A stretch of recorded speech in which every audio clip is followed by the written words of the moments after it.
ഇരുളിൻ്റെ മറവിൽ പൊട്ടി ഒഴുകി വന്ന പാറക്കൂട്ടങ്ങൾ 400-ലേറെ പേരുടെ ജീവനാണ് അപഹരിച്ചത്. ഏകദേശം 100-ലധികം ആളുകളെ കാണാനുമില്ല. ജീവിതമാകെ മാറി മറിഞ്ഞ ഒരൊറ്റ രാത്രി. അതാണ് വയനാട്ടിലെ ചൂരൽമല. ഇന്നിപ്പം അത് വിനോദസഞ്ചാരികൾക്ക് വേണ്ടി തുറന്നു കൊടുത്തതുപോലെയാണ്. നൂറുകണക്കിന് ആളുകൾ ദിനം പ്രതി വന്നുകൊണ്ടേയിരിക്കുകയാണ്. ജീവൻ ബാക്കിയായവരും ജീവിതത്തിൽ ഒറ്റപ്പെട്ടവരും ഒക്കെ ഇവിടെ എവിടെയൊക്കെയോ ഉണ്ട്.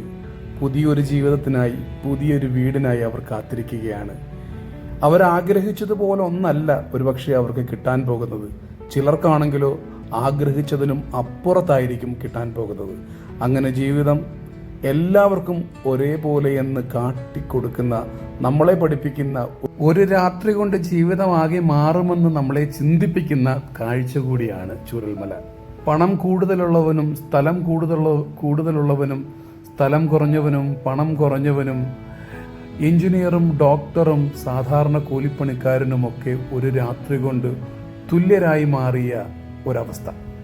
അത് നമ്മൾക്ക് ചിന്തിക്കാൻ വേണ്ടി ദൈവം തന്ന ഒരു ദൃഷ്ടാന്തം കൂടിയാണെന്ന് ഞാൻ മനസ്സിലാക്കുകയാണ്. ഈ നാട്ടിൽ വന്നാൽ ഓരോ വീടിനകത്തും കുട്ടികളുടെ കളിപ്പാട്ടങ്ങളും അവരുടെ പാഠപുസ്തകങ്ങളും അവരുടെ കുഞ്ഞു കുഞ്ഞു തുണിത്തരങ്ങളും ഒക്കെ കാണാം. അതൊന്നും ഞാൻ ഈ വീഡിയോയിൽ പകർത്തിയില്ല. കാരണം അതൊരു വേദനയാണ്.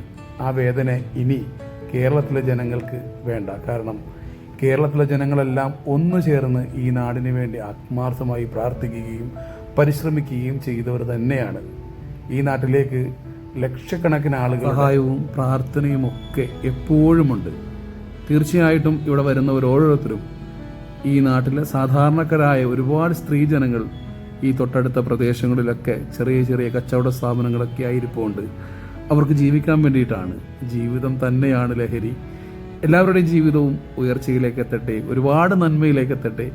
ഈ വയനാടെന്ന മനോഹര നാടിനെ വീണ്ടും ഒരുപാട് ഒരുപാട് ഉയർച്ചകളിലേക്കും അതിൻ്റെ തനതായ പച്ചപ്പിലേക്കും വീണ്ടും എത്തട്ടെ എന്ന് ആത്മാർത്ഥമായി പ്രാർത്ഥിച്ചുകൊണ്ട് തൽക്കാലം നിർത്തുന്നു. എല്ലാവർക്കും നന്ദി, നമസ്കാരം.